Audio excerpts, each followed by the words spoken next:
Welcome, welcome. Thank you for joining me today. This is such an exciting topic. I'm Maria Christina Owl, and I am the founder of Sacred Future and the director of the Holistic Channeling course. I have created this webinar for so many reasons, and this is the channeling DNA and our star genetics investigation, exploration today. And I want to start this gathering today before just launching in with an arriving and excuse me, an arriving. So let's just do some breathing and landing together.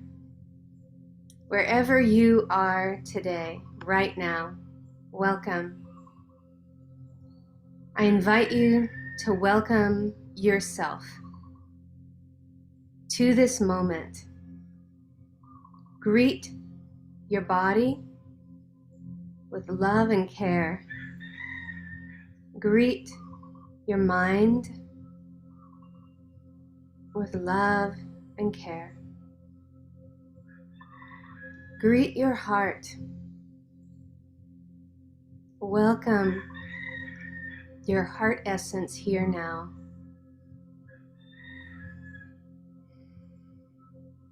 And greet your soul light, your soul essence. And feel this consciousness that you are, present, awake, vast, gentle. Welcome to your higher spiritual nature.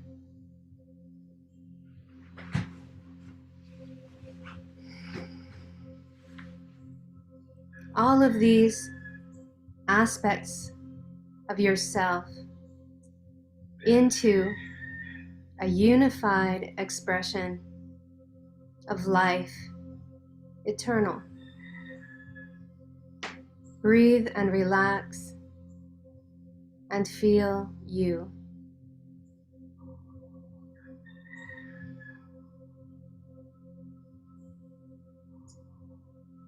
Open now into connection, sacred relationship with these other beautiful emanations of life around you, the earth below, the air you breathe, the sun above,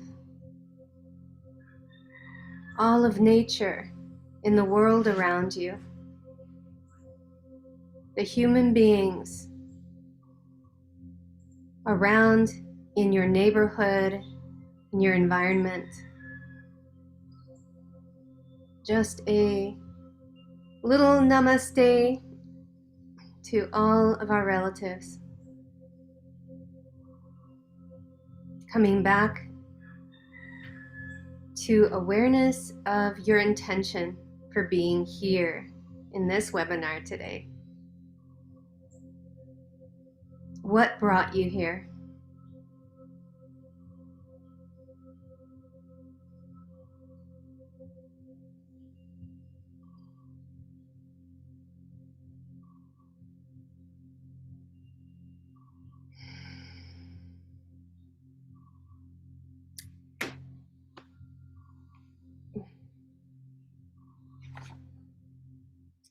I'm going to tell you a little bit about what brought me here.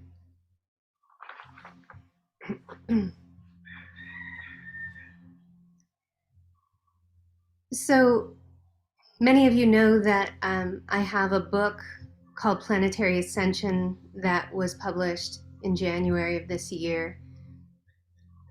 There's a lot of information in Planetary Ascension that I'm not going to repeat here because if you like, you can access that in a paperback or Kindle, whatever you desire, and read more background of me as a channel there. But I will say just a summary to give context to the topic today. My experience channeling has brought me into a focus to my DNA. The more I channel and the more I empty myself of the grasping of the ego that allows for clearer and clearer channeling. When I come into a channeling session with the preparation I go through to bring myself to that state, shifting my brain waves so that I can open and relax and rest that part of the mind that wants to have control, which is pretty developed in me. I find that more and more my higher helpers in the sessions are bringing me to my DNA. They're bringing me into a focus on my DNA. It's almost as if they are inviting me to meet with them there, or they're highlighting that my DNA is actually like the telephone through which we communicate. This began to feel more kind of corroborated when I began to connect with my epigenetics as well in this regard. So what is epigenetics? Epigenetics is the influence of our genes that we inherit. It is brought forward and expressed through us, but it is from our ancestors. Traits, not just physical traits like brown hair, blue eyes, yet it's more subtle. It can also be subtle emotional inheritance. It can be the inheritance of imprints of trauma, for example, imprints of exile, imprints of planetary influence on the family lineage. For example, if you have a lot of, let's just say, royalty in your bloodline, like if you track your genealogy and you're like, whoa, I have a lot of kings and queens and, you know, people in the court of Europe in my genealogy, that is what I would refer to as an astrological influence on a genetic line that is like Jupiter influence. It's very royal and vast and ruler-like. If you have a watery nature in your family lineage, maybe that is a Neptunian influence, right? You have a warrior nature, a lot of soldiers, you're a military family way back. Perhaps that's the influence of Mars in your epigenetics. It's very interesting if you investigate it a little further. So my epigenetics was informing me that I had a very strong, I would say, Uranus, and Pluto influence. Very strong shamanic influence in both my mother and father's line in my DNA. So as I began to more consciously investigate this and focus on it, when I would shift brainwaves to channel and go directly into my DNA, I found myself going through a portal, access through my DNA, and into a field outside of space and time. So we could call this the source field or the quantum field, a multidimensional experience of myself. So what is this saying about who we are?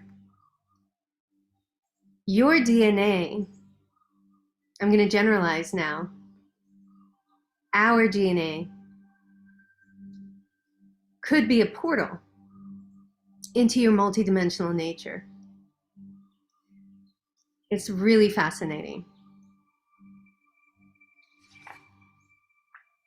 Because if that is true, then why aren't more people accessing this multidimensional consciousness, aware of it, living from it? Because if we were, we would have an incredible ability to self-heal, to manifest, to telepath, to levitate. Like we'd have all of these higher abilities. Well, we do. We do have these higher abilities waiting for us, within us, waiting for us to access and develop them.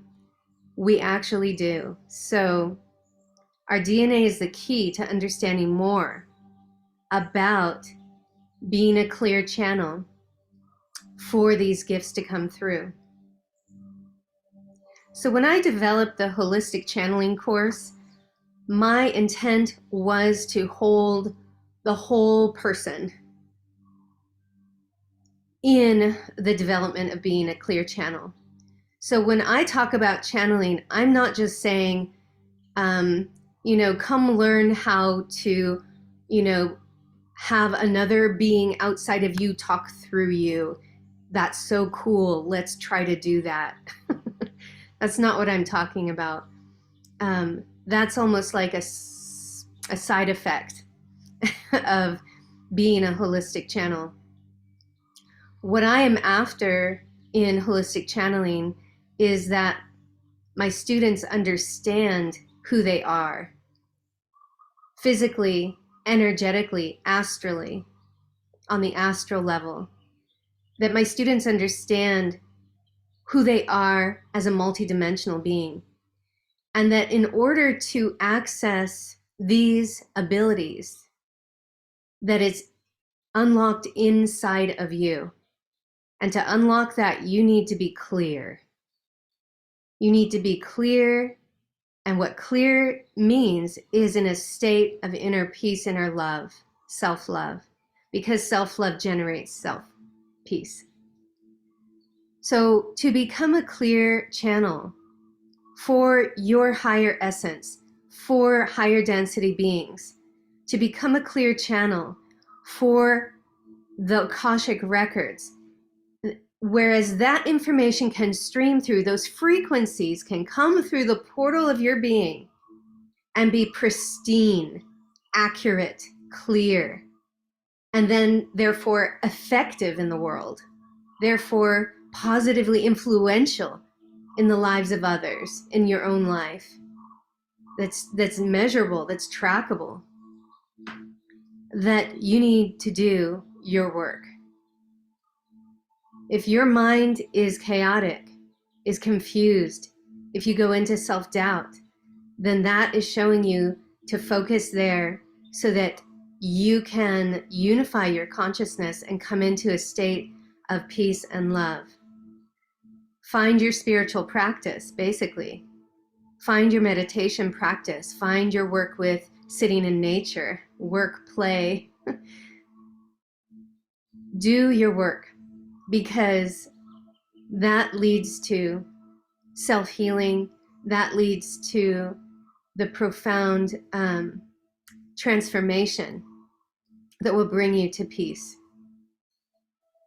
And then you can open into these realms that are waiting to be accessed through, in and through us, waiting to be accessed through us. So holistic channeling is the mind, is the body, is the spirit, is the heart, is the etheric, is the energetic body, is the chakra system, is the DNA, is the multidimensional, is your higher aspects. It's all of it together in an I am.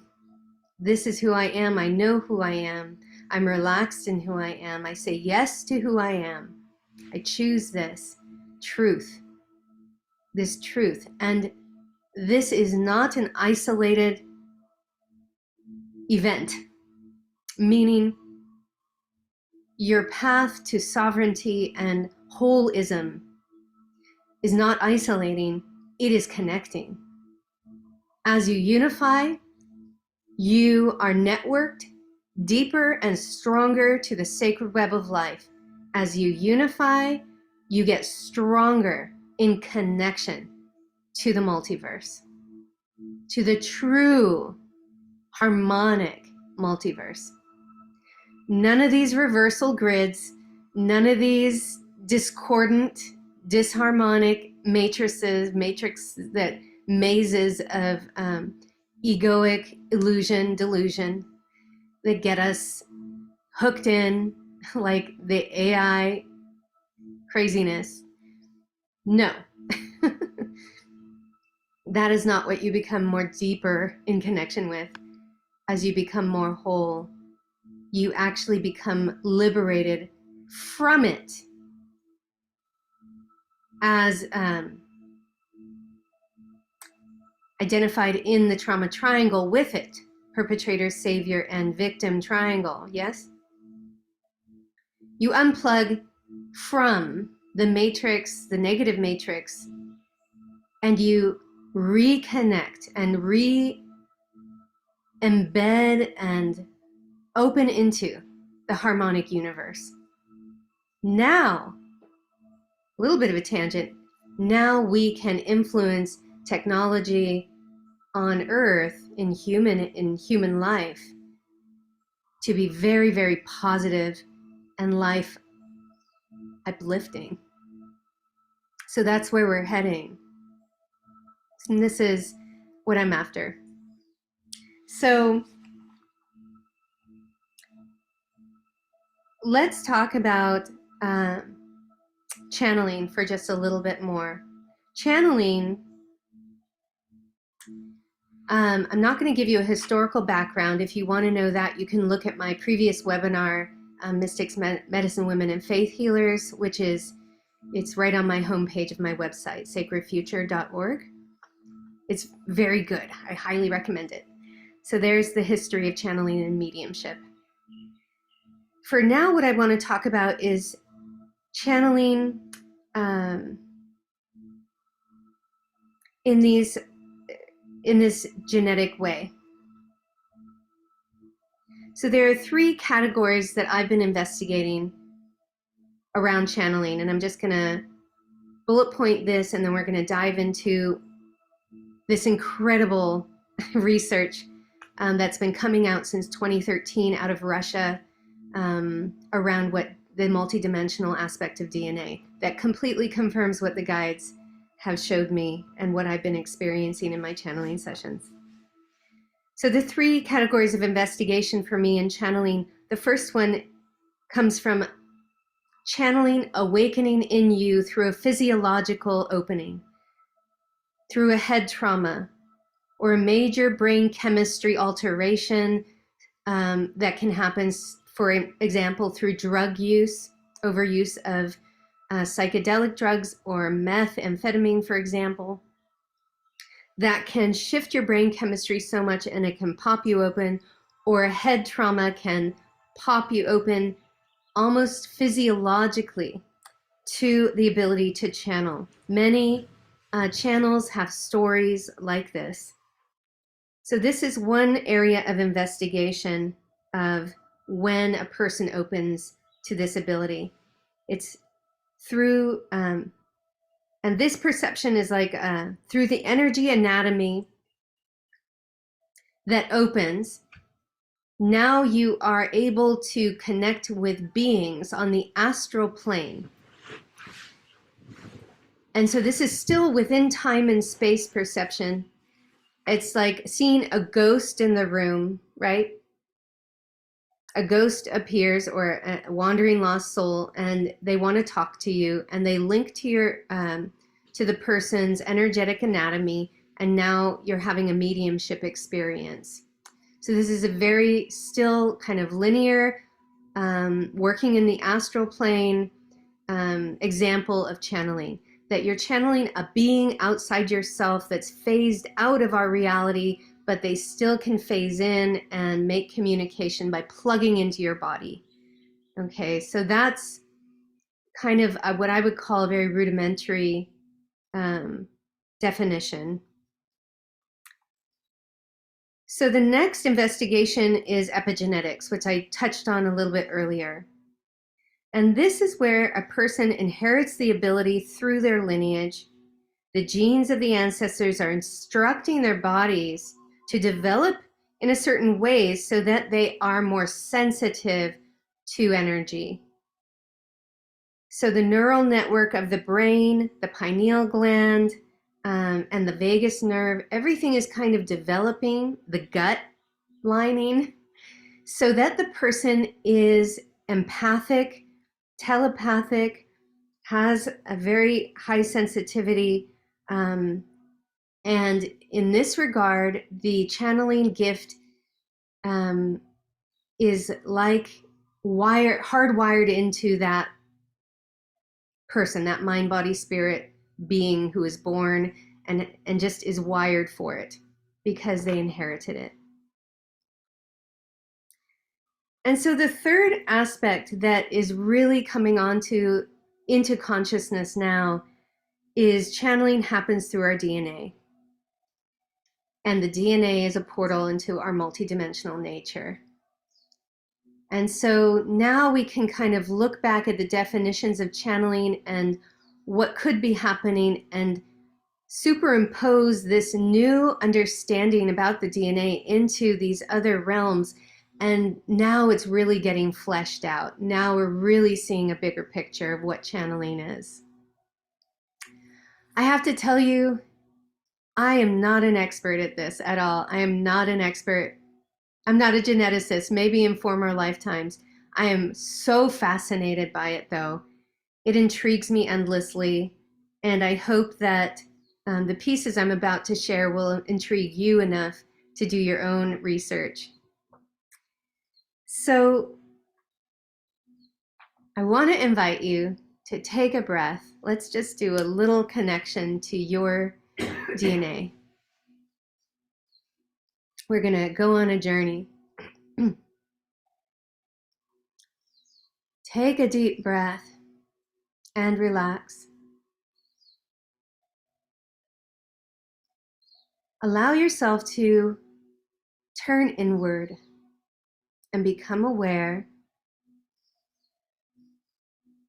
of the energy moving through your body, in your feet, your legs, your spine, your heart, your arms and hands, your throat, your brain.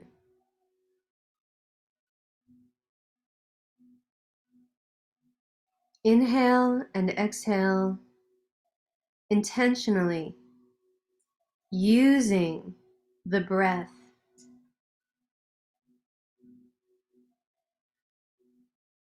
Using the breath as a tool to open you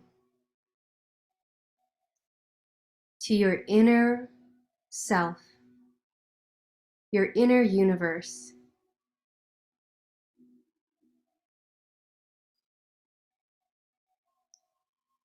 Let your mind and thoughts relax.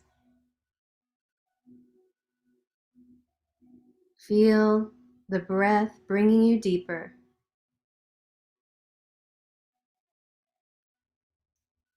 Now let's focus specifically on the heart.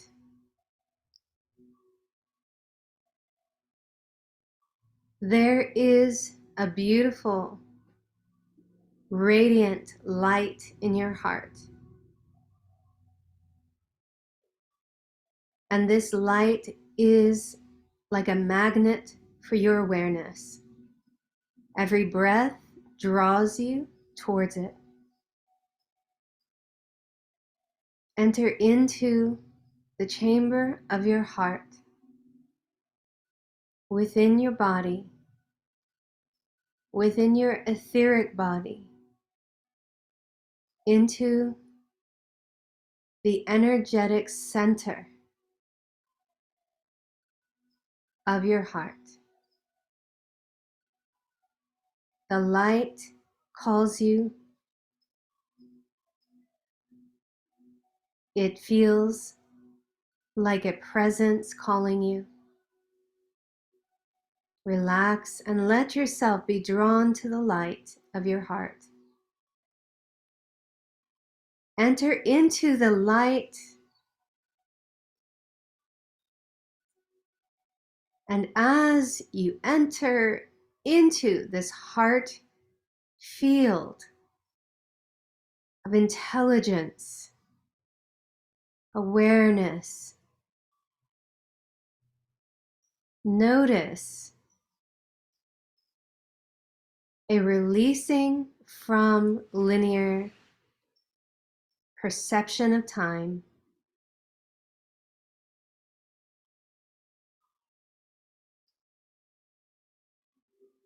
All agendas need to control or manage. These things simply fall away as this purity and truth in your heart invites you to go even deeper. For there is a light within the light of the chamber of your heart. There is a single cell, a pulsating center point,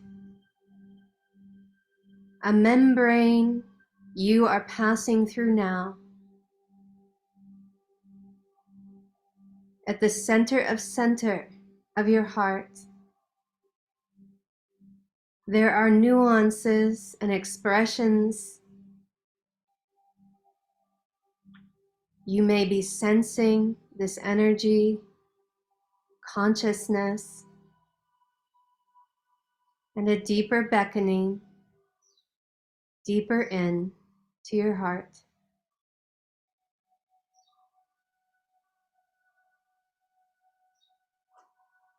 At the center of the center of the center of your heart, there is a beautiful double helix spiraling. It looks very solid, this macromolecule of DNA.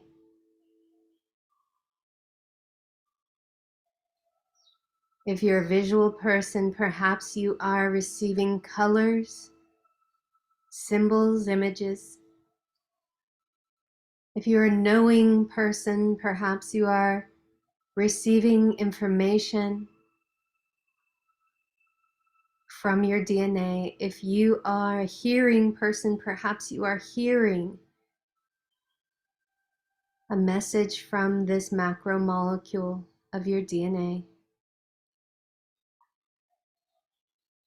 Come into intentional intimacy with your macromolecule. Reach out, touch your sacred DNA. What are you noticing here? This is the double helix in charge of coding proteins, creating stem cells, giving instruction to the body to heal and repair. This is the coded double helix that we are so familiar with.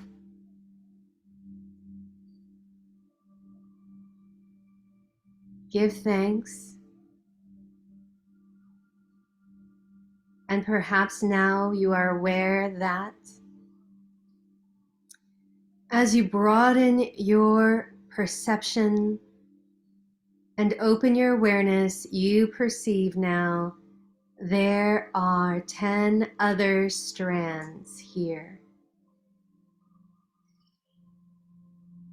You find yourself in a beautiful dance and swirling in a crystalline liquid light with your 12 strands of DNA And these very subtle strands, they only appear when you are relaxed, open, with an open heart.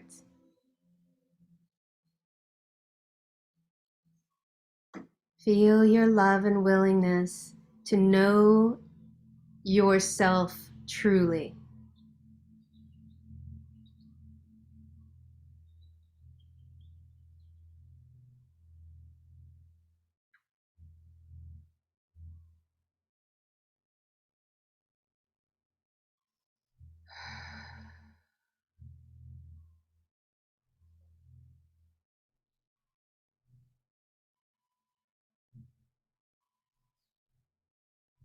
With your intention,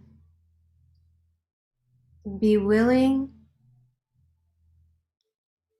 to receive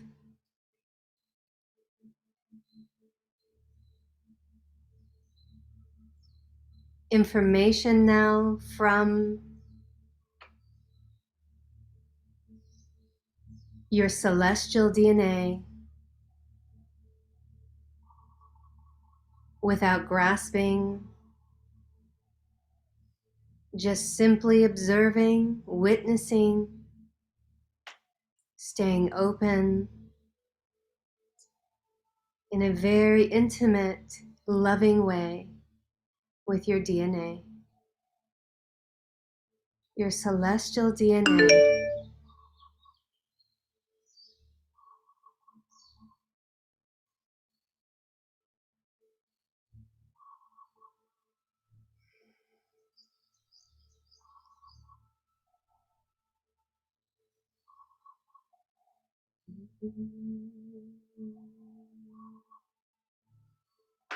This DNA, your celestial DNA, is emanating frequencies all the time.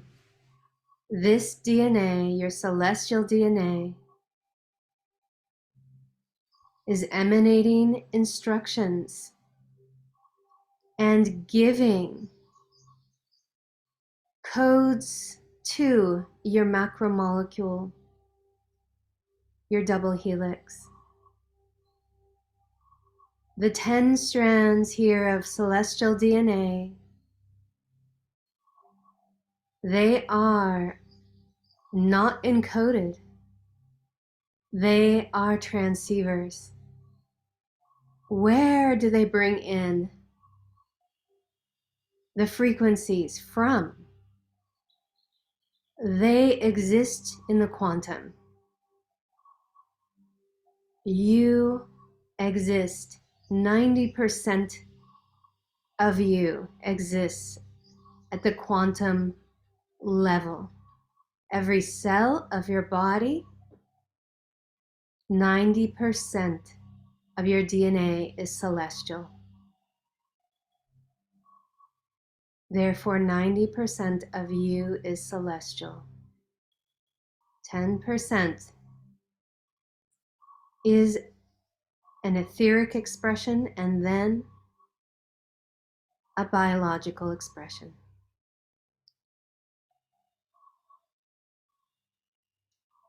Take a deep breath. Relax. We're going to come back now.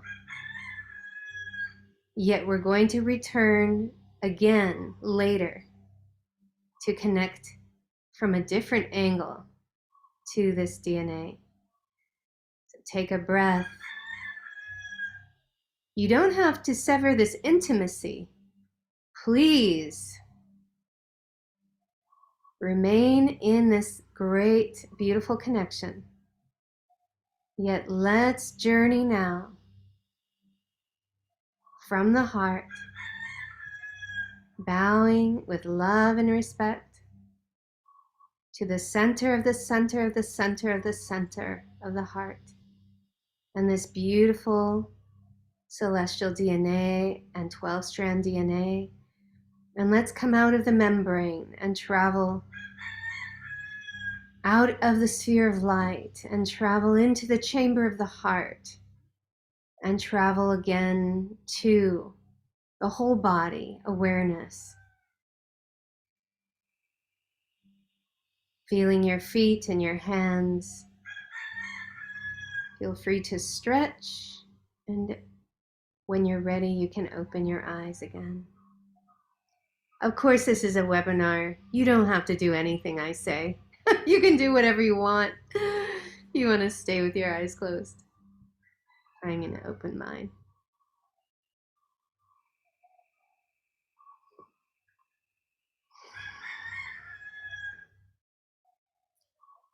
Welcome back.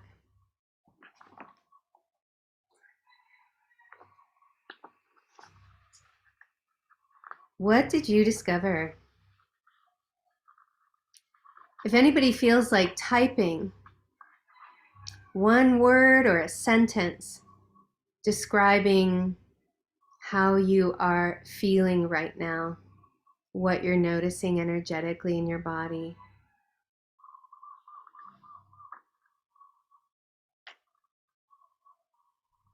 Grace. Grace. Dwayne says grace. I concur.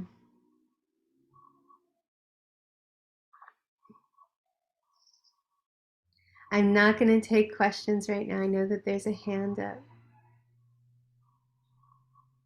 Can do that a little later. I'm feeling peace. I'm feeling very multidimensional still. So now I'm going to go into a little bit of the research.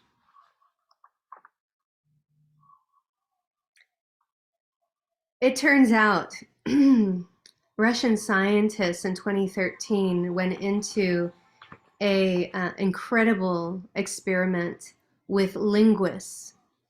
And these geneticists combined with linguists decided to look at what junk DNA actually is. Of course, it's not junk at all. Junk DNA, what I call celestial DNA, are 10 etheric and working multidimensionally strands of DNA in our bodies, in the nuclei of our cells. And these researchers, what they found was simply revolutionary. They discovered that this supposed junk DNA actually has the same rules and processes found in human language. That when compared to the rules of syntax, the way we put together phrases and sentences, the semantics of sentences, and the meaning in language forms, the basic rules of grammar are followed by the celestial DNA. Celestial DNA follows the same rules as our human languages. So there's no coincidence that humanity evolved and created language basically mirroring who we are, what makes us up, our DNA. Our language is literally an expression of our DNA. If this, and this is, okay, so this is a fact that they found. So I was about to say, if this is true, it is true. This discovery explains why words and the vibrational frequency of our words can have such a profound effect upon our lives and our consciousness. What we believe, what we speak, is literally creating the reality of our lives every day. Affirmations, hypnosis, hypnotic suggestion, and chanting and mantras have been used throughout time, thousands of years, for a reason. This isn't willy-nilly. This is because our ancient ancestors, all the way back, knew They understood that the God consciousness that we are comes into form in our DNA and then is expressed through biology. And in every level, it's vibration, from God's source to the astral, to the etheric, to biology. It is all, to the quantum, it is all vibration. It is all frequency. So when we chant, when we pray for somebody, we are literally accessing the quantum within us, and there is zero time-space interference with that transmission. A prayer from me right now for each of you of love, good health, happiness, protection, it reaches you instantaneously. The distance between us has no interference in that. The quantum in you, we are communicating at a quantum level. The quantum in me is in intimacy with the quantum in you.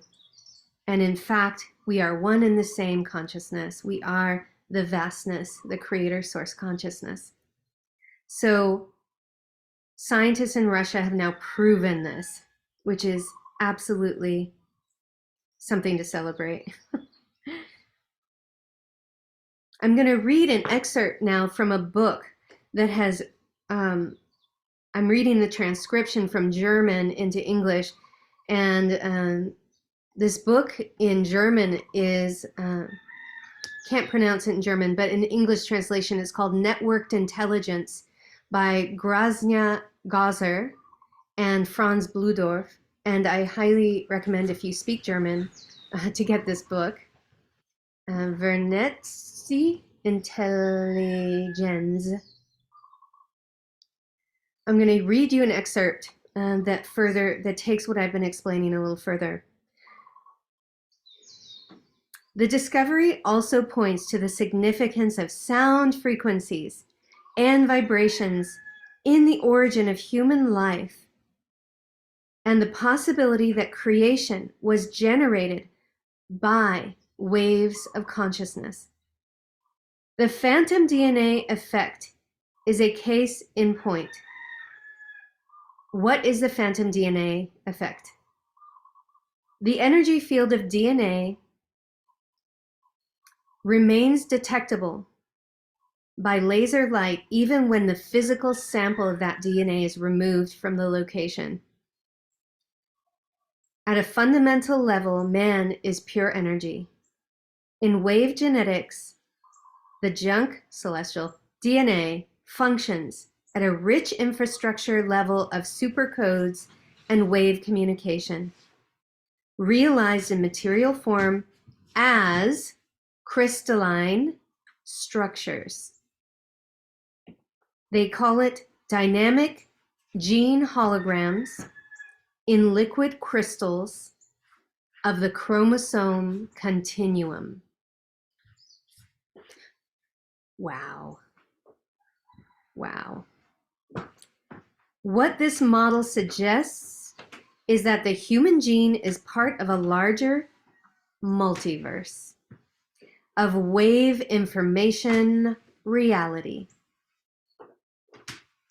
Hypercommunication is what they call it. What I was explaining, the quantum in me can send a prayer to you and you receive it at the quantum instantaneously.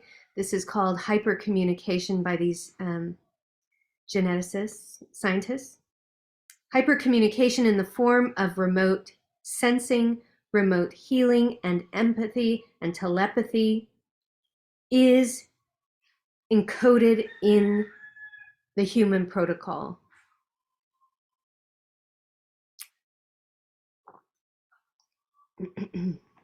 Wow.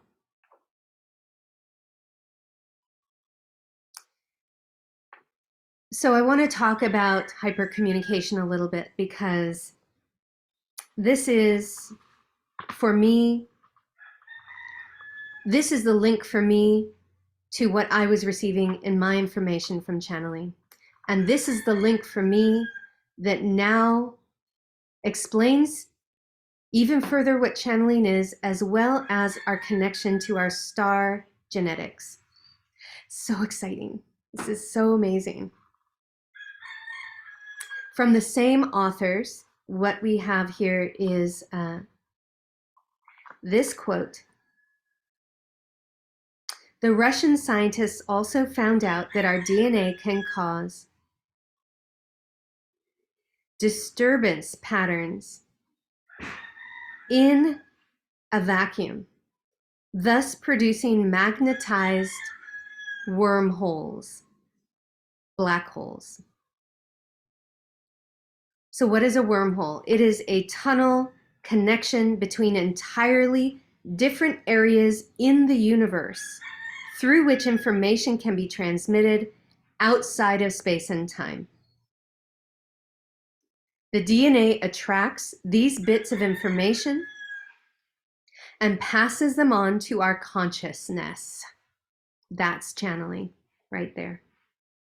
The DNA attracts these bits of information and passes them on to our consciousness. This process of hypercommunication is most effective in a state of relaxation. Therefore, I wanted to have you have an experience of the journey we just did, going into your heart, relaxing, and meeting your celestial DNA intimately and firsthand before I explain this part to you. Stress or worries or hyperactive mind will prevent, they say, these authors say, a successful hypercommunication, or the information will be distorted and useless. So therefore, the teachings around channeling that many teachers who teach channeling, I certainly teach this, that in order to be a clear channel, in order to bring through accurate information, that you need to have a relaxed mind. You need to be in your heart, connected to God's source, in your love, and relaxed in that love. Therefore, if you've had a cup of coffee, or if you're agitated, if you're still attached to a situation you just had that was unsettling for you, a conversation, then that is not the time to go into a channeling session and expect to get very accurate information. I think each of us can, if you are a healer, a counselor, working with clients or patients in this kind of intimate setting, then you know what I'm talking about here in your own way. It is very difficult to clear yourself when it's someone you're very close to. It's easier for me to do a session with somebody who is not my parent or best friend, right? Or somebody like that in my life, my husband. I'm gonna have a harder time being neutral because I have an emotional attachment to wanting a certain outcome for them. I have an agenda for them. It's easier when you can work with somebody where you can truly come into neutrality, relax, open your heart, and therefore receive the bits of information that pass to you from the multiverse into your consciousness. It is an accurate transmission when you are relaxed and in inner peace. This is why with holistic channeling, the first thing we do is always to develop your own protocol of preparation and setup before you even start channeling, step by step by step, that you have a protocol to bring you into that inner peace and to connect you to your inner creator consciousness, source field. So let's just explore this a little deeper. Our DNA has the ability to open a wormhole in our bodies. Every cell of your body can open a wormhole. And this is now has been witnessed by scientists. When we say you are the universe, you really are. You really are. When people are linking to the Akashic records, or the halls of Amenti, some people call them, the halls of records, universal cosmic information, this is really happening. It is coming and streaming by frequency, by light, directly into our DNA, therefore our cells being transmitted from our celestial DNA to our consciousness, our knowing.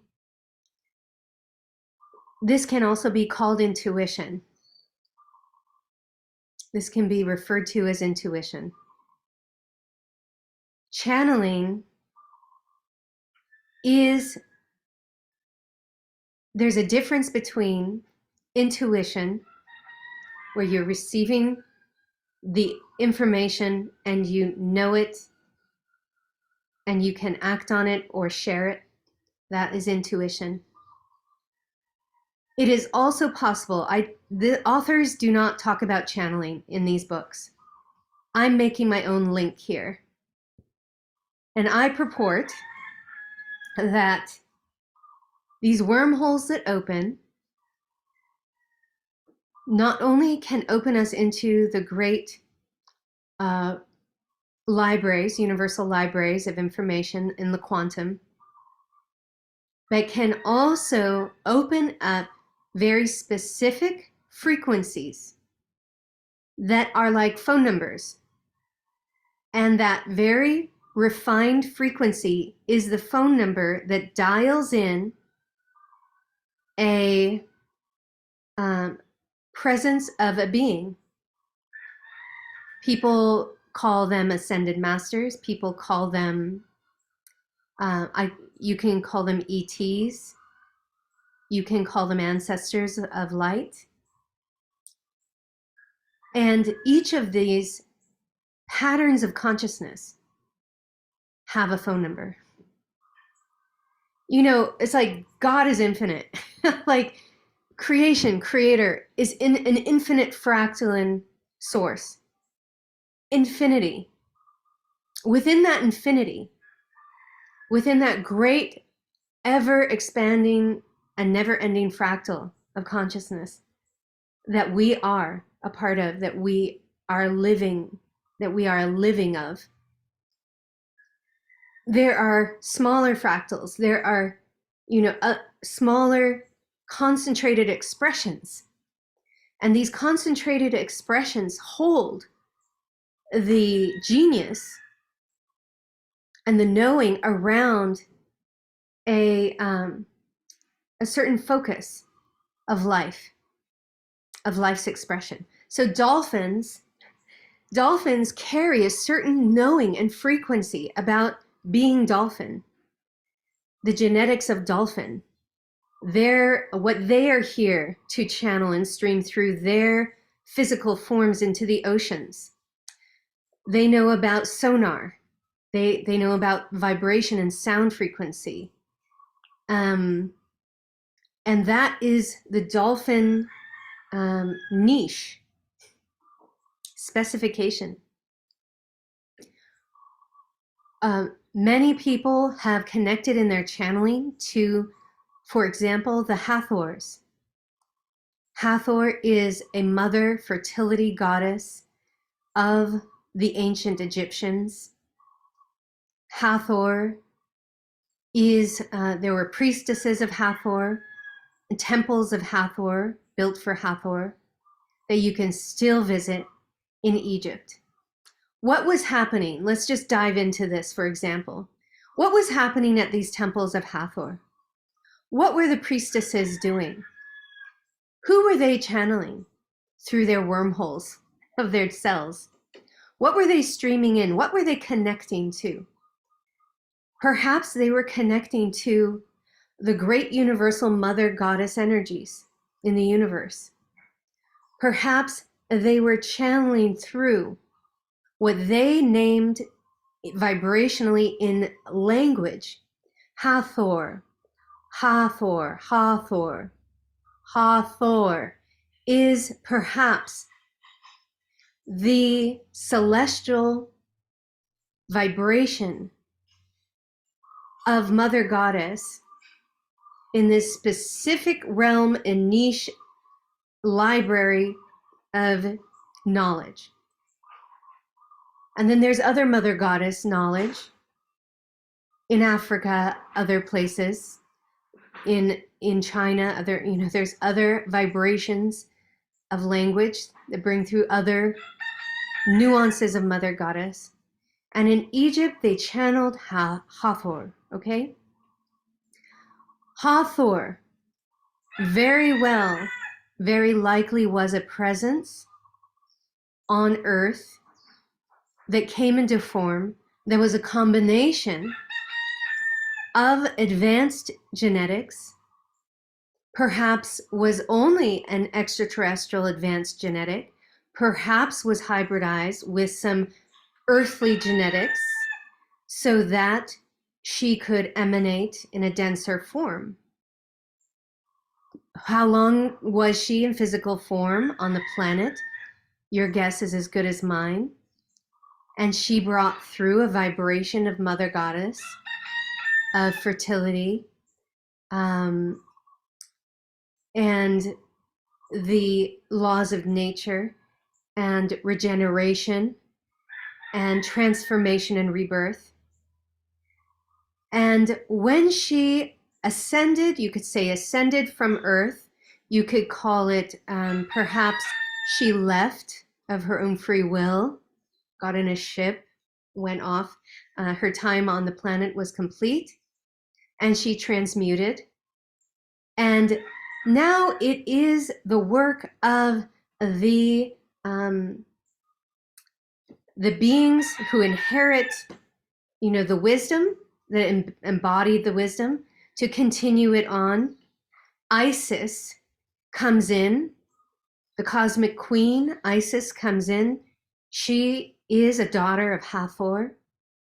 So perhaps Hathor is God, Isis demigod. Hathor is alien genetic, complete, pure. Isis is ET with human genetic.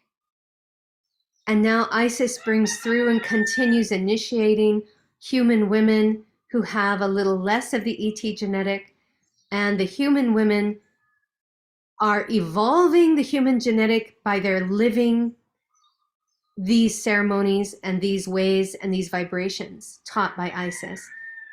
There is a whole process, an alchemical transmutational process that human beings today can go through, just like the human beings of the past and what they learned from our ET ancestors. We can also follow these initiatory steps and transmute ourselves, evolve ourselves into awakening the ET genetics even more. And I want to be clear here. I want to just do a little tangent. I want to be very clear. ET genetics is not other than you. You are ET. So it's kind of a misnomer to say ET. I just use this term because it's easy for us to have a shared understanding in the conversation. But what I mean by extraterrestrial genetics is our cedar races gave of their frequencies to our evolving physical form on Earth and helped to influence our DNA to evolve into higher and higher awareness, self-awareness, and consciousness, and I am consciousness. Thank you to our cedar races, right, for fostering our development. Therefore, we are their children.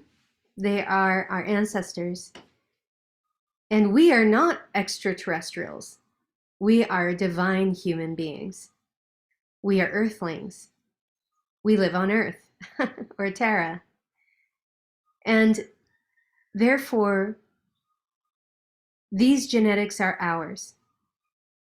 They are our celestial genetics, our quantum genetics. Earth is in the quantum. Earth is part of the galaxy, is part of the universe. We are not isolated. And so when we think of anything excess of ourselves, extra out there, it's not really true. It's all in here. It's all inclusive. It's all one. So back to Hathor. Here we have from the time of Hathor, the time of the priestesses, the time of Isis and initiation, the remembering of how to alchemically transmute ourselves into eternal, life, divine, awakened beings.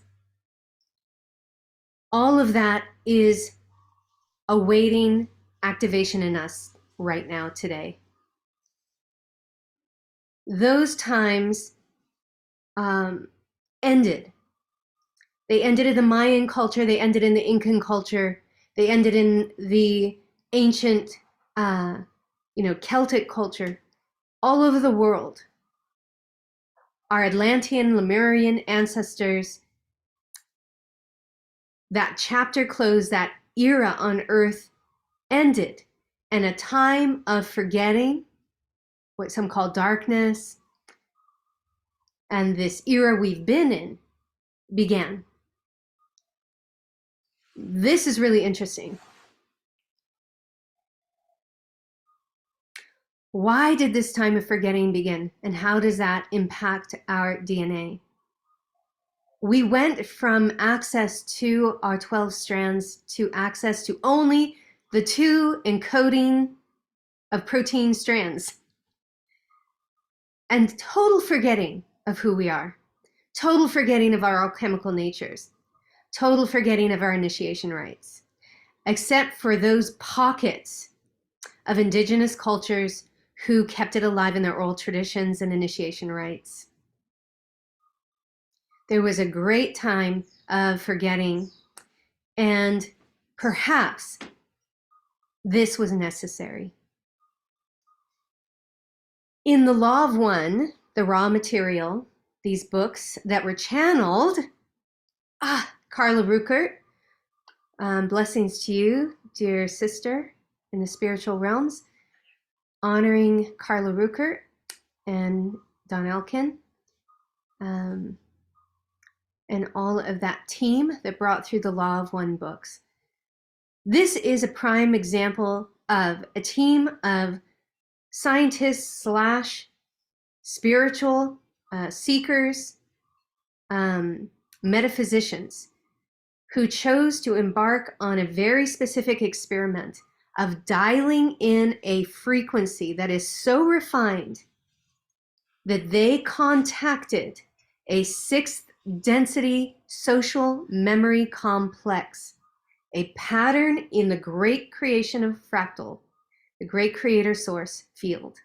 They created a specific emanation of consciousness known as Ra. So this can be done to that known as Hathor.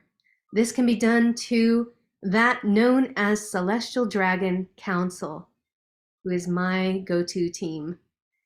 For the Law of One material, they dialed in the most refined frequency, and they contacted this presence, this collective consciousness in 6th density known as Ra. Ra comes in and brings them information, answers question after question after question about all kinds of things, very, very scientific to socio-political, to chakra system, to reincarnation, the whole gamut of topics in these 5 books. I highly recommend you can go to Law of One .info .com or something, and discover. You can type in, you can search a topic and then get all of the transmissions on that topic. It's an amazing resource. In the Law of One,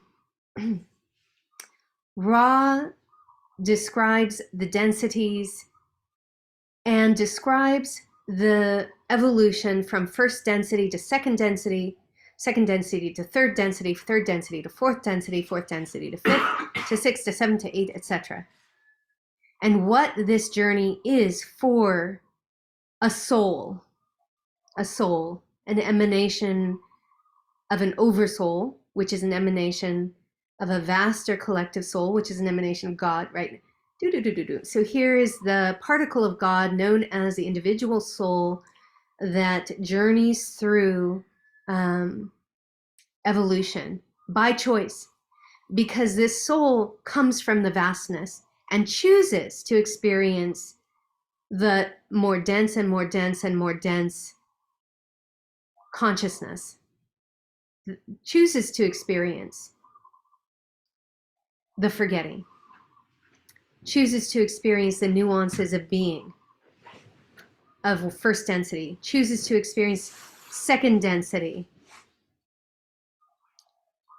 which is the motivation and movement towards God's source through connection and relationship with other life forms. So the forming of molecules and cells and the coming together of complex nervous systems. And then you have animals and plant life, and you have all of this.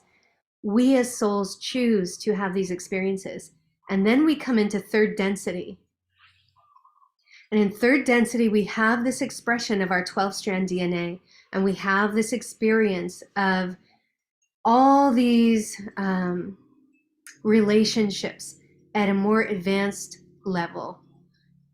And then comes the time of forgetting. Very specific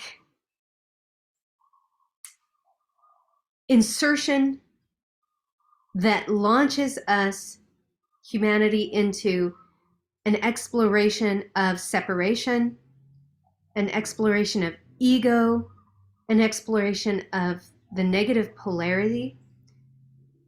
And this exponentially catalyzes humanity through third density and out the other side of this era of forgetting, this epoch we've been in, into a full awakening and activation of our 12 strands, and then beyond that.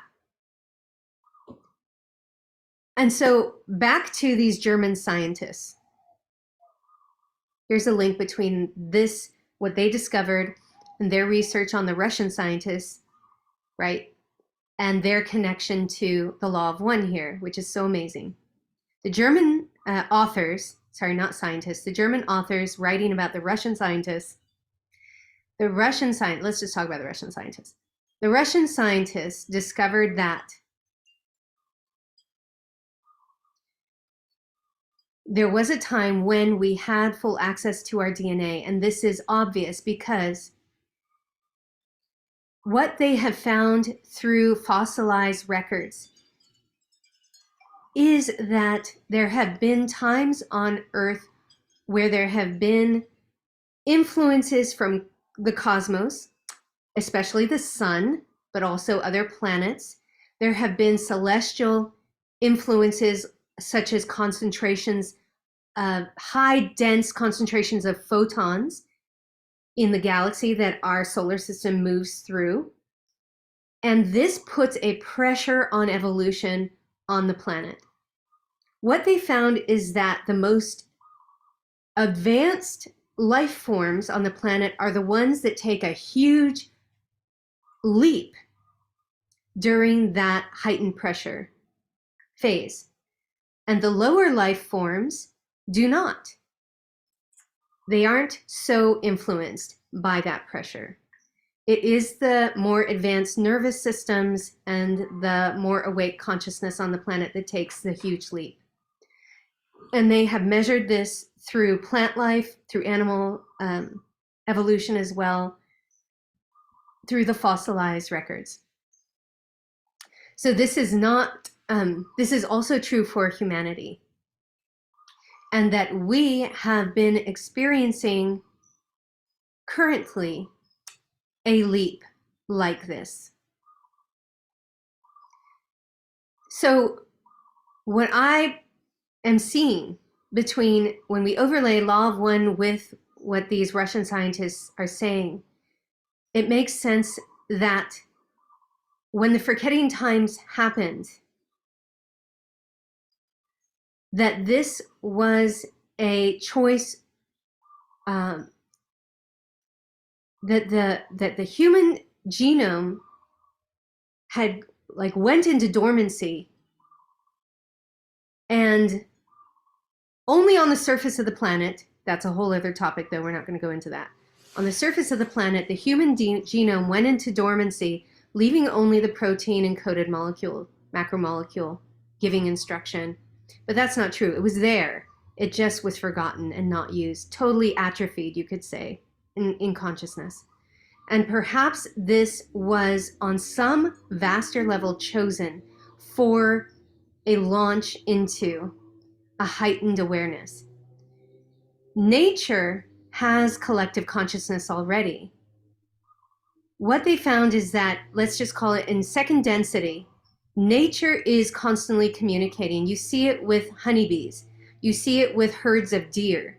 They have a telepathic fight, like a chemical connection, consciousness, quantum connection.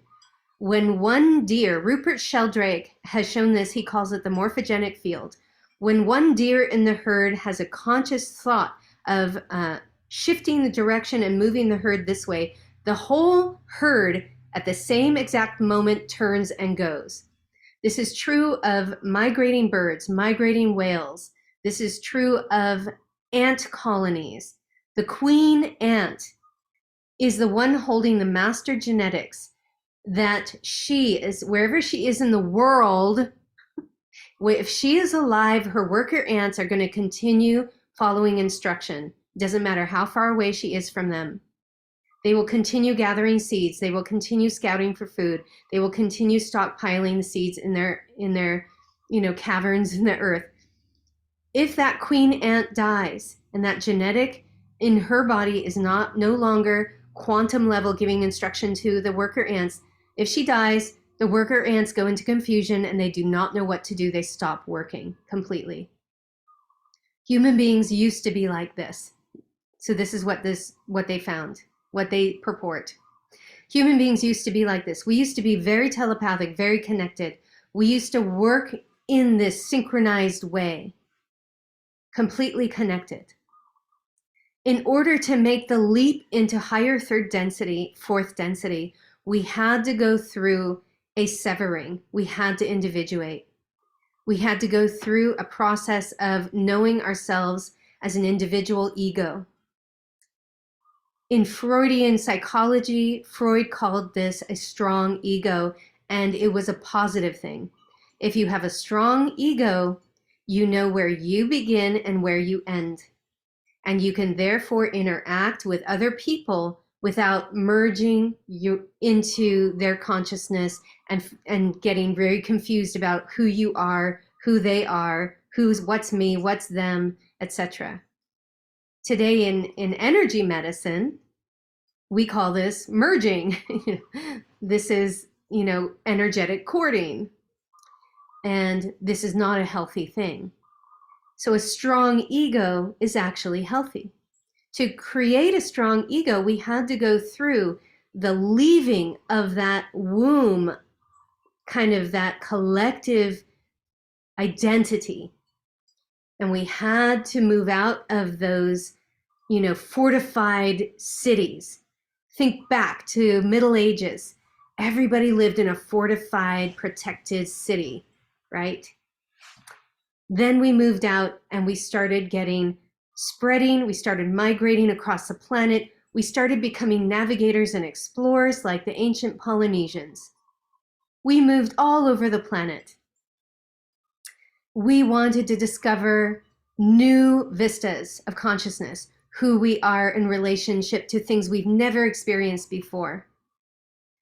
So this is actually a leap. This is actually a quickening of evolution. The forgetting times perhaps was not so negative. In the law of one, Ra says that the splitting of consciousness happens in third density. This is the splitting. You can read about it in my book where I summarize it. You can also read the law of one, which is a little bit denser and a little harder to read. The splitting of consciousness is positive and negative polarity. Service to self, service to others, consciousness. I'm service to others. I'm in positive polarity. I'm in service to just me, me, me. I am in service to me, and that's negative polarity. And this is the yin and the yang of our growth. We have to experience what we are not equally to what we are to know ourselves. When we learn what we are not, we leap into what we are. And it is an embodied learning, then it becomes wisdom.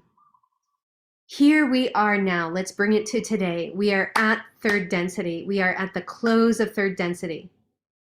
It is not just like open a door, step through, and now I'm in fourth density. No, it's a dovetailing, and this could take decades, even hundreds of years. This can take decades. They say about 60 years, some say longer. And this dovetailing is end of third, beginning of fourth. This is the phase we're in. And at this graduation moment, we are experiencing the reawakening of our 10 strands of DNA. But now we're coming into collective consciousness again after having individualized and become sovereign. We went from, the moon consciousness into the star consciousness, and now we come into the sun, the solar consciousness. We are all one, we are all connected, and I'm a particle of all of this, in service to the whole, access to the whole, yet in unique individual expression of sovereignty, right? That could not have happened without those forgetting times.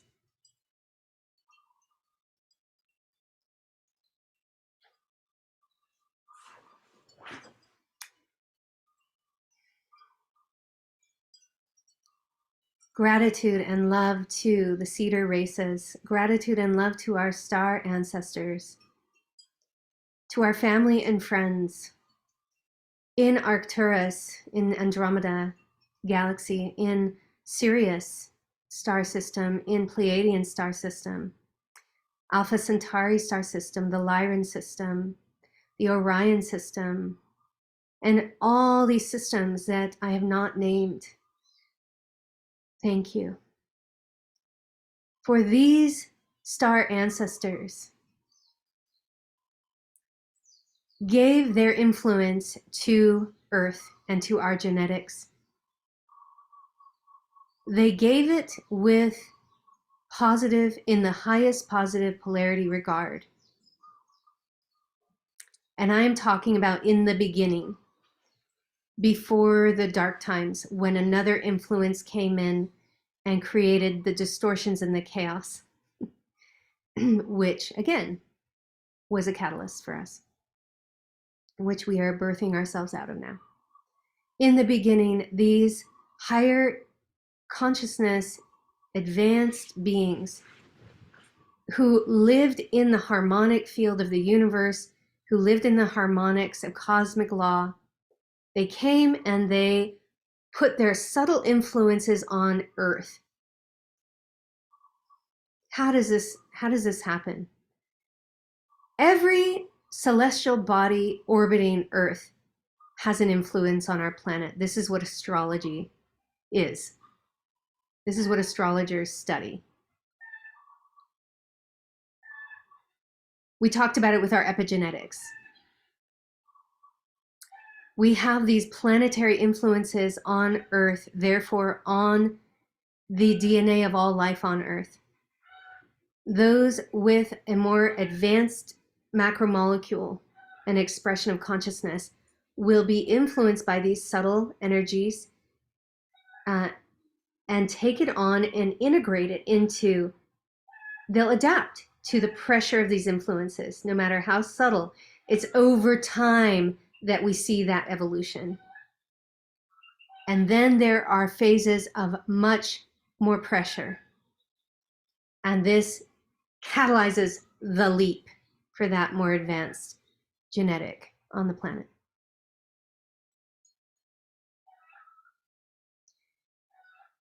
About 30 years ago or so, scientists began to see in our galaxy, they began to see in our solar system that our planet, our solar system, was about to enter in a part of our galactic arm that was more densely concentrated with photons. And they called it the cosmic fluff. This is what the woman working for NASA who first discovered it through the telescopes, this is what she named it. And through the telescopes, I don't know how they discovered it, so forgive me if it wasn't a telescope. Anyway, we are now well into this photon cluster. We are engulfed in it. And our planet, our sun, for one, is being impacted by this concentration. As well, our planet is. Let's come back to our DNA now. Photons are particles, the smallest particle of light. What they found is that in every particle, in every photon, there is a macro and micro, right? The photon is the micro holding the macro in it. The patterns of the great fractalline creator consciousness all exist in a photon. If a photon comes from the sun and it reaches the earth, it holds the whole consciousness of the sun in it. We are receiving right now streamings of information from our cosmos, from our sun, from the celestial bodies in our solar system and our galaxy. We are receiving information from massive ships of our star relatives who are orbiting our planet right now, these massive planetoid, sometimes sized ships in our solar system. Are they going to influence? Are they going to have a subtle influence on us? Yes, of course. If a planet does, then of course a ship would. It's a very massive, full of beings who are conscious and awake and in positive polarity. So yes, we're going to be impacted by that. Therefore, we have a choice. We have a choice. We can become clear channels. Knowing what we know about all these resources of information, all these incredible friends, family, patterns of consciousness in the higher realm, in the higher densities, we have a choice. We can become clear channels and have this opportunity to dial frequency, to call them up and have a conversation, because our common language is the quantum, is the quantum field, the vibration. The quantum field that is everywhere all the time, in everything, everywhere. It is God. We are all in the soup of the quantum. Am I available for these conversations? I hope so. What do we need to do to be available? How can you become a clear channel? I want to just tell a story because it's really interesting. Dwayne and I and a group of amazing pilgrims, spiritual seekers, we all just came back from the Yucatan for our fifth year in a row of working on the energetic grids and portals there. And this year, the focus was on our DNA. It was on ourselves. It was on understanding the portal that we are. We had an incredible opportunity when we were there. We were invited to experience a cenote that was private. It was on private land. You have to know somebody to have access, and we knew somebody. And we had an amazing guided tour into this cenote. A cenote is an underground cavern, stalagmites, stalactites, full of water, connected by tunnels.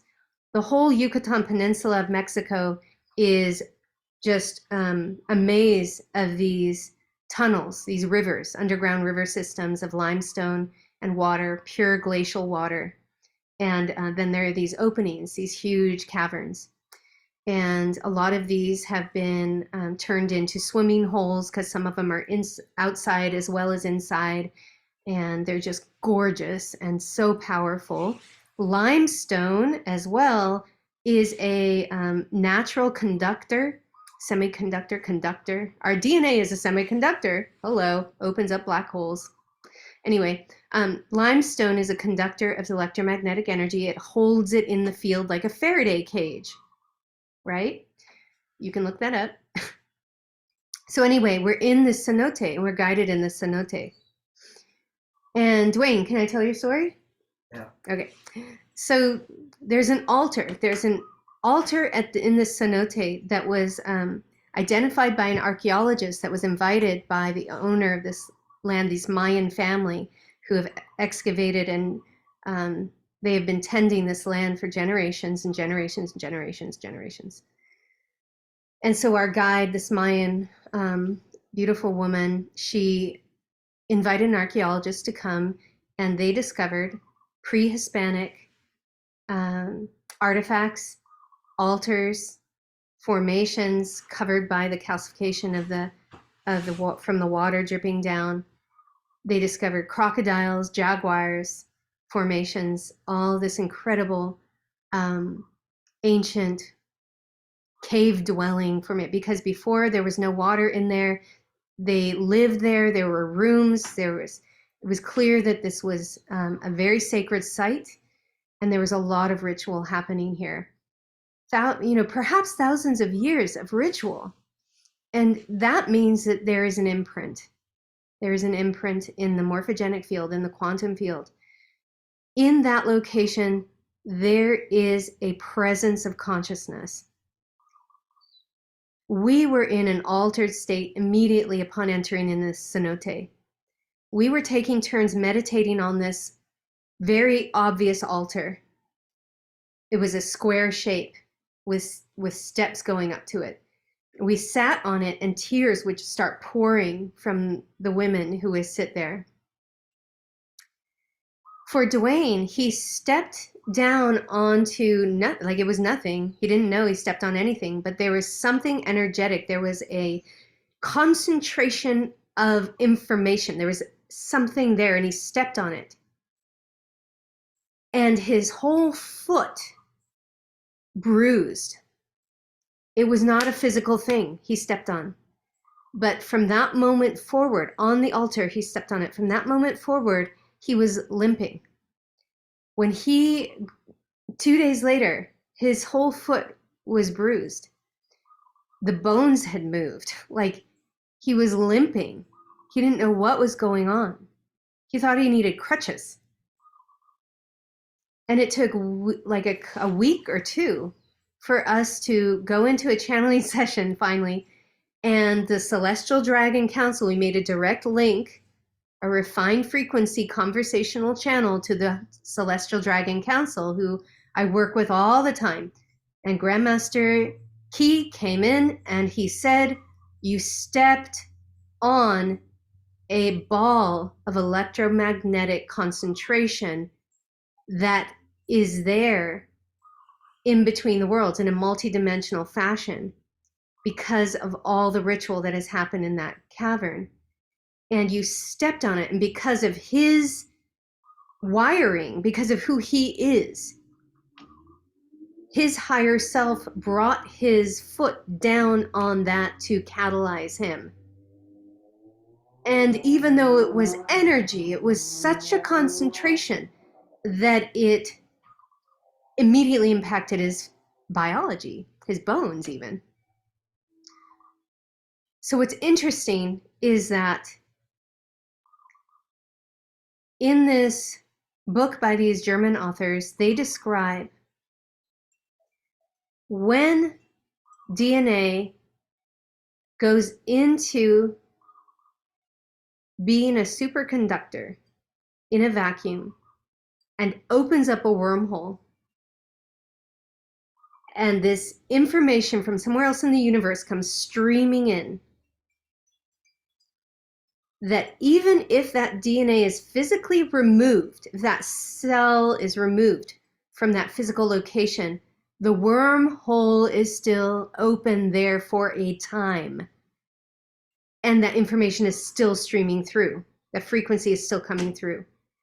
And the scientists with laser light can scan the field and identify where that DNA used to be in the room. And it's the exact location that this imprint is of the DNA, right? So is it possible that Dwayne stood on a wormhole that is still open in that cavern because of thousands of years of ceremony and ritual? Because on another dimensional level, there are still beings. There are multidimensional beings guarding, and I saw one in my meditation on that altar. I actually met one, and he saw me and I saw him, and we acknowledged each other, and he asked me, "What are you doing here?" And I had to have a good answer. There are supernatural beings guarding this cenote, keeping certain energies from dying out. There are certain concentrations of energy. What is that concentration of energy? Information, knowledge, wisdom, information, language that is decipherable by our DNA, because our DNA creates language. Therefore, it's interpreting frequency, and then we put it into our syntax and our grammar, which is a mirror of the language of our DNA. Therefore, perhaps, I believe this is absolutely true, what I'm about to say. The beings before the forgetting times, the ancient ones knew that the forgetting times were happening. They put information into clusters. They opened up very specific wormholes so that there could be access to these records, this information, these universal libraries. And they hid them inside of capsules, eggs, stones, crystals, what have you, inside the earth. These are protected locations inside the earth, in inner earth caverns, perhaps, deep in the earth, inside the pyramids. These places are protected still by multidimensional or supernatural beings and consciousnesses.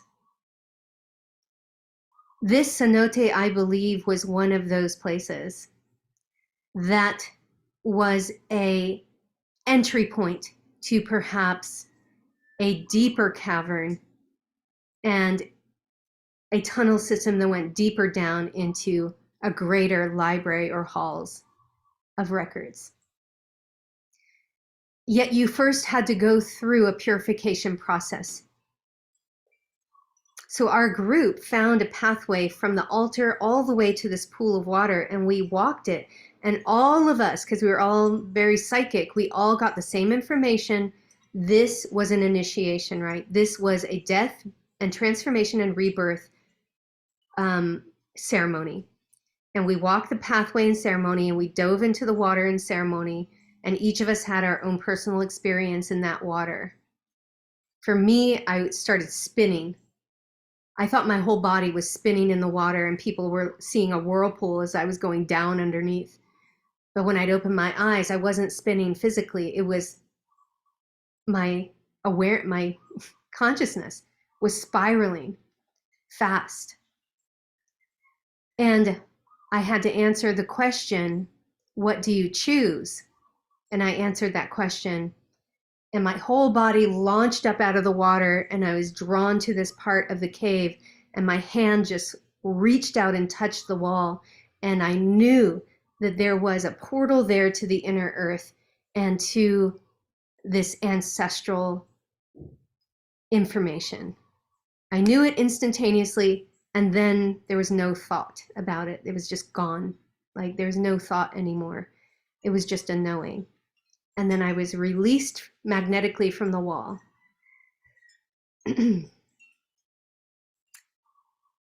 Remember Hathor, the priestesses of Hathor, Isis, the priestesses of Isis. Alchemical, transmuting, evolving initiation rites. These were happening in the Maya, in the Yucatan, in the Maya lands as well in the ancient times, and I believe that's what we found wasn't a location that was for initiation rites like this.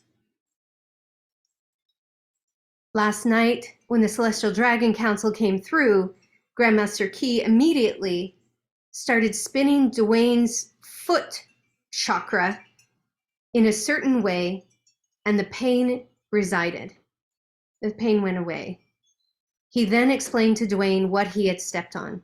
He then explained to Dwayne that he needed this infusion, this jolt of energy to help awaken his 10 strands of celestial DNA. And then he needed to balance out that energy through his whole body, not just the concentration on the foot. And as long as Dwayne focused on it physically, ow, my foot hurts, then it stayed in that location of his foot because his consciousness wasn't allowing it to expand to his whole mind, body, spirit. It doesn't mean he wasn't trying to understand it spiritually. It just means that he wasn't giving permission for that energy to expand throughout him to give every cell the information rather than just the foot and being just like, ow, my foot hurts, a physical sensation. So Dwayne went through that process last night. How's your foot, honey? About 75% better. He says about 75% better today. We just did that session last night. So that's amazing. So Grandmaster Key also said last night that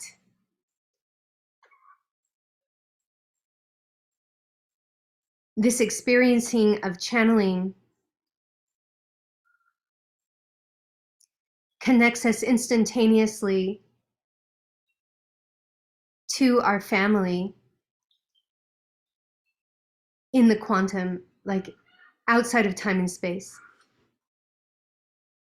Many people ask the question, like, when you're channeling, are you channeling yourself in a past life? Like, if you're channeling a past figure, is it because you were them? Are you able to access, am I able to access Grandmaster Key and this ancient dragon lineage from China, Tibet area because I was a part of the Celestial Dragon Council when they were on Earth, and I helped to protect those halls of records there? What I've received is a yes for that. When I asked Grandmaster Key, am I channeling, are you me, am I you? He said, no. No, but we know each other. We've known each other.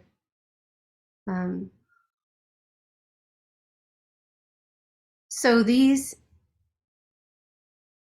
our DNA links us to our ancestors. We can connect to them in present time in the now, links us to our star family. We can connect to them now, connects us to higher density clusters, collectives of consciousness, connects us to creator, source, universal law, intelligence, connects us to everything and anything. It is up to us, because we are now here at the end of 3D, to discover as a sovereign being, what am I here to bring through? What is this incredible technology, this advanced technology of mind, body, spirit? What is this designed to channel? Because you are a conduit, you are a transceiver, you are a channel. Are you channeling intuition? Are you intuiting and bringing through information, because you're an engineer, or because you're a builder, or because, you're a scientist, or you are a musician, or you're a teacher for children? All of us are channeling constantly. We are constantly bringing through genius. We're getting information constantly. And this is our celestial DNA at work. We are using language. This is our celestial DNA at work. But if you know that you are specifically to be a interpreter for the higher density helpers, or for frequencies of information from the universe here to Earth, to be a channel, to be a medium, if you know that is your path, or you're not sure but you're curious, is this my path? Then the first question, for 2 steps. Number 1, get on board with aligning your life to love physically, emotionally, psychologically. Number 2, it is for you to discover what is the frequency that you are uniquely designed to channel. You might have an idea about that, and then beyond the idea, when you let yourself go completely neutral and open and in the heart love space, it will just happen. Part of what we do in the holistic channeling in-person retreats is that we explore celestial language. And celestial language is part of what helps us to remember who we are as a star, in our star genetic identity aspect. When we allow celestial language to come through us, we hear nuances of certain languages that we're familiar with around our world today from certain cultures. When Grandmaster Key came through me the first time, I suddenly was channeling in English, but with a Chinese accent, which I've never done before ever in my life, and I couldn't make up. My celestial language that now comes through me, which is vocables, just sounds coming through, sounds like an ancient version of Tibetan and Chinese languages. Would I have identified with an Asian culture for being what I will be channeling? No, I would have never had that idea for myself. I would have gone straight to Native American or Native Mexican or Celtic, which is my biology ancestry. Yet I'm bringing through this ancient Asian dragon lineage. Isn't that interesting? Where I'm going to interpret that for myself is, I do believe that I have influence in my DNA from that culture. Even if it is just subtle and small, I have a link genetically to that culture, even if it is 1,000,000 years ago, with migrations, with from Atlantean times. I still have it. In fact, all of us carry DNA from upwards of 12, 13, 14 different varieties, influences in our DNA from different star systems, from different cultures around the planet, from Atlantis, from Lemuria. Why are so many people called to Hawaii? Ask them. Next time you're in Hawaii, when did you move to Hawaii? Why did you move to Hawaii? Lemuria, because I was in Lemuria. This is what most of the channels, the spiritual practitioners will say, because I remember Lemuria. I came here to Earth through the portal at Lemuria, right? Many people who feel the link to Egypt, same thing. What is it for you? So my friends, I want to invite you to take a breath. We're going to go back into the DNA. Take a breath and relax.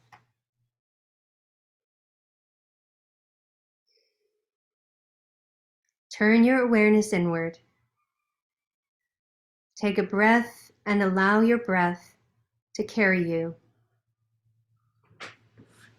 into that light, radiating bright in your heart. Relax and follow the stream of energy towards this light at the center of your heart. You know the way. As you enter into this radiant light, there is a brighter light, like a magnet calling you forth. You know the way. Relax and let the breath carry you into this inner chamber of your heart, where this brilliant celestial light with nuances of colors and vibration are dancing. And now you see at the center of the center of the center your macromolecule of DNA. You feel it, you sense it, perhaps you hear it. You feel it, the pulsating, and let yourself be drawn close. Make an intimate connection with your double helix. And perhaps this time, through your awareness, you more easily feel, sense, perceive, see your celestial DNA. Your other 10 strands spiraling around you, pulsating their light, bridges to the multiverse, phone lines to the quantum. Let go of all of your ideas.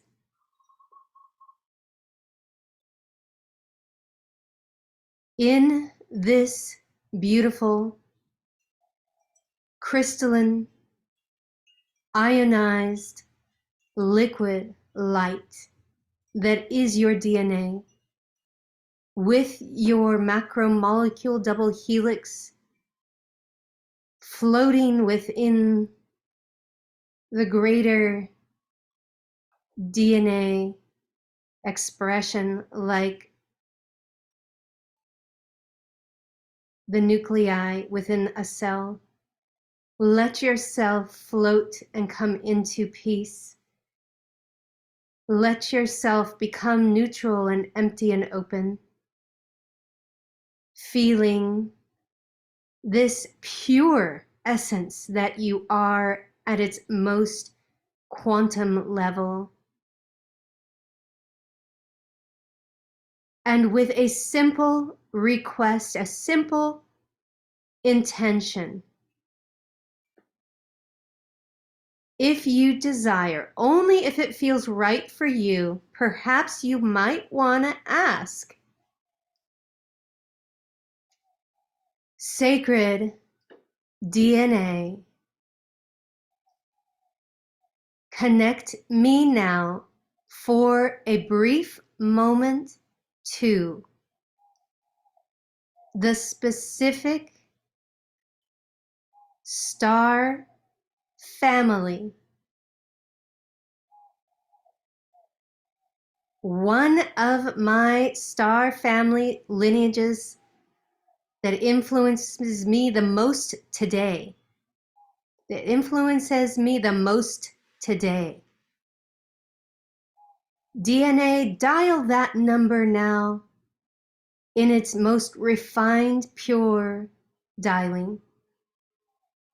Not to channel right now, not to bring it into my body like a channeling, but just simply to have a knowing, to receive a transmission of information from this other part of the universe. Putting out this intent if it feels right for you to do so. Feel a vibration beginning to get stronger in the crystallized ionic liquid light.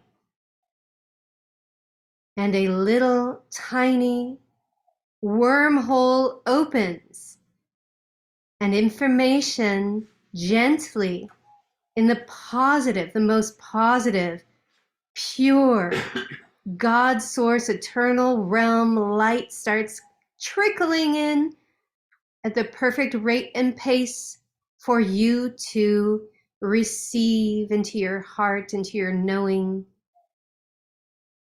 Through this wormhole comes pure and accurate information for you to know yourself. We'll hold this for 10 seconds and then we'll close the wormhole starting now.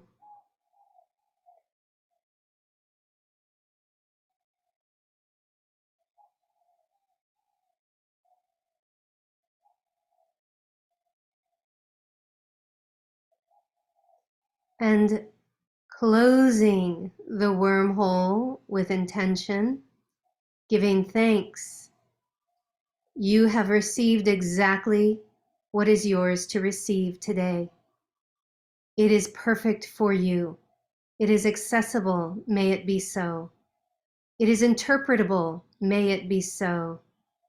Without the mind's grasping, the ego's wanting to control and manage, you can just be in intimacy with the information. You can receive this frequency and allow this knowing to be lived into every breath you take, every moment moving forward. Pay attention to your dreams. Open to any shifts in your field when you meditate. Notice any differences when you look in the mirror, how you look to yourself. Whatever you received, blessings to you. This is yours to interpret. For it is already in you. You have just simply chosen to know it.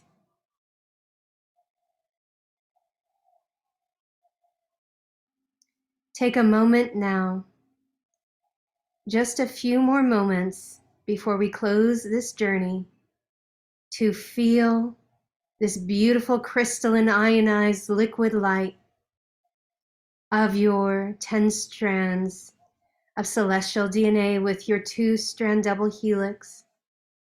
And perhaps there is a third strand coming more into form now, joining the double helix. 9 strands in the celestial, 3 strands as a macromolecule. This is truly the leap we are taking now.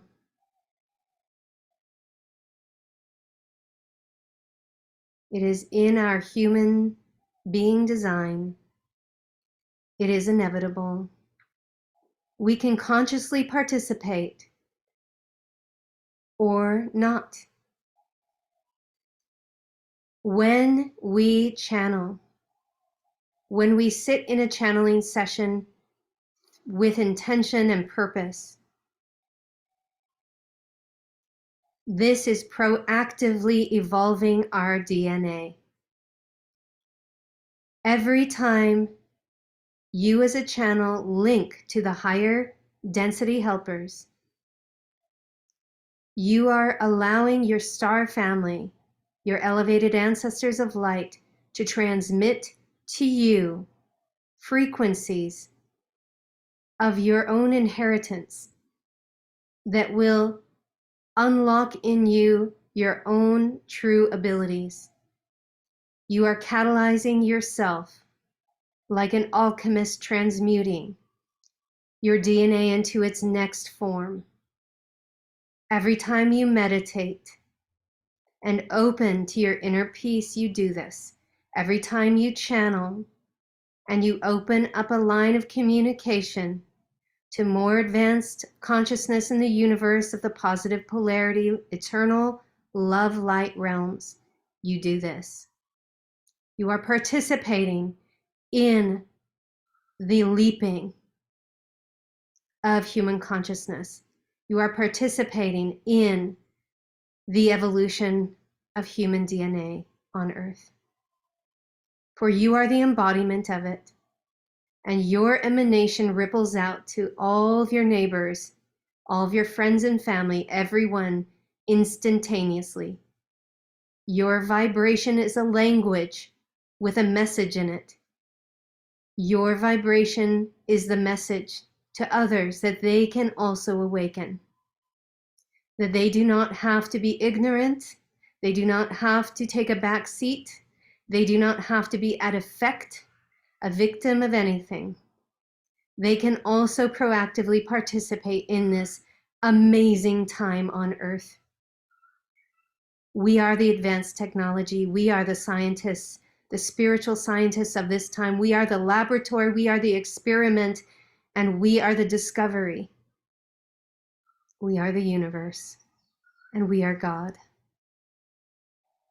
And so it is. Journey now with me from the radiant light in your heart, departing the membrane into the heart chakra, allowing your breath to rest for 2 or 3 breaths here in the heart. Feel the energy moving through your whole body equally and evenly. Now bring your awareness to your whole body. Move your feet, your hands if you like. Massage your shoulders, your face. Wiggle your toes. When you're ready, you can open your eyes.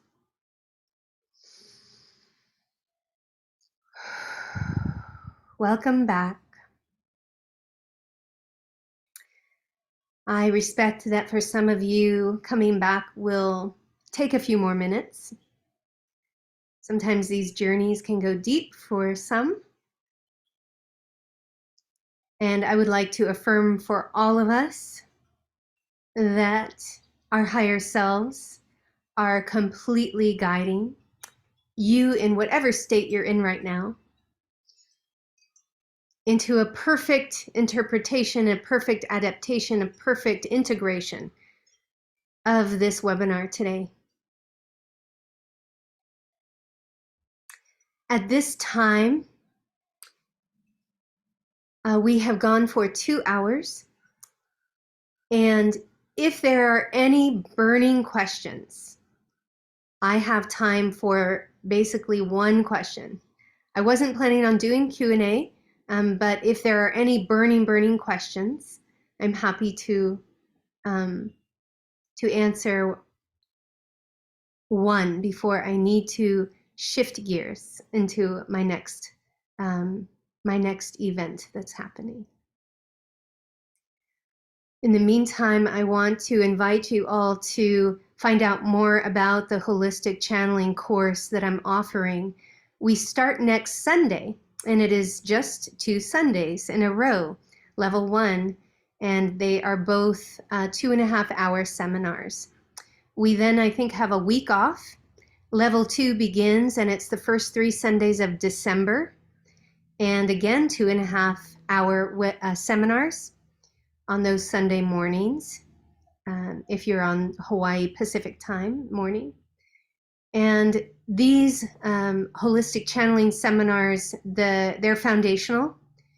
If you know you're a channel, if your gift is starting to really come online and you want a safe container, a healthy container to be able to ask your questions, to explore, to understand the energy anatomy behind channeling, the science behind channeling, as well as, dive into explorative journeys and meditations to meet your channeling gift firsthand. Please find out more. You can go to sacredfuture.org and to the courses and retreats. And you can also just search engine holistic channeling, Maria Owl, Sacred Future, any of that, and you should come to that page.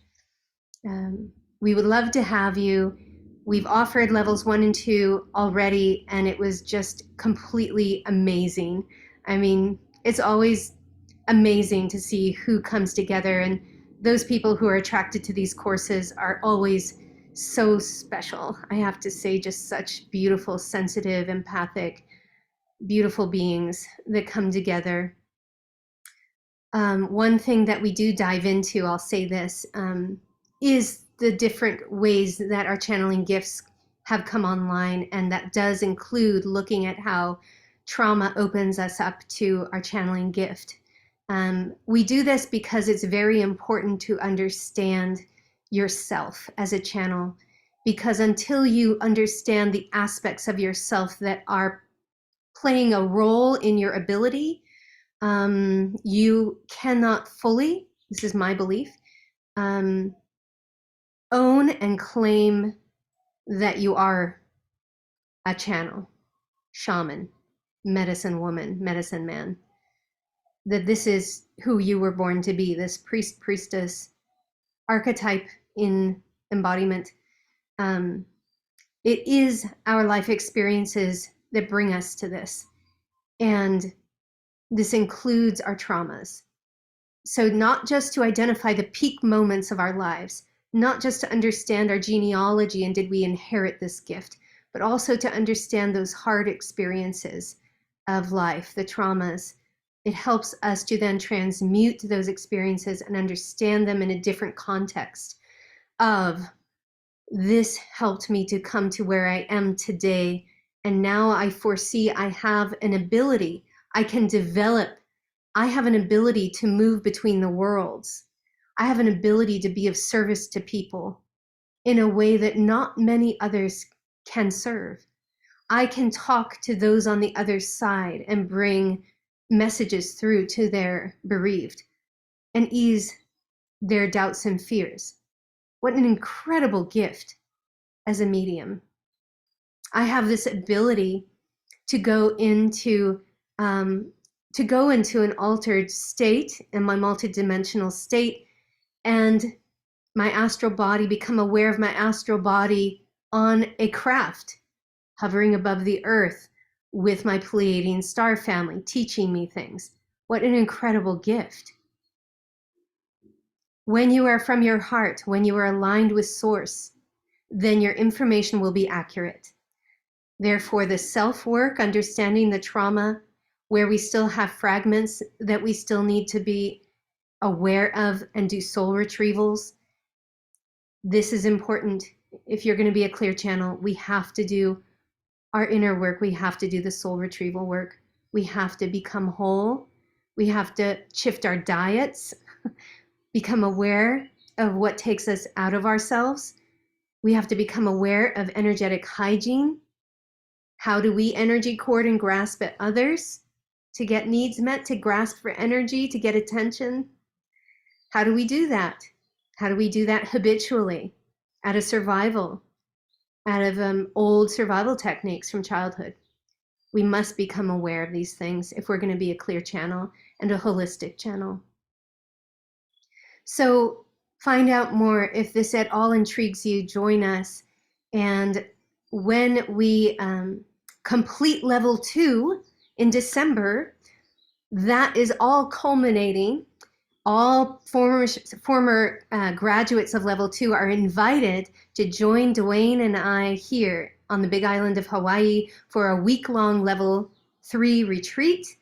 And then we're going to really go deeper into everything we've talked about today.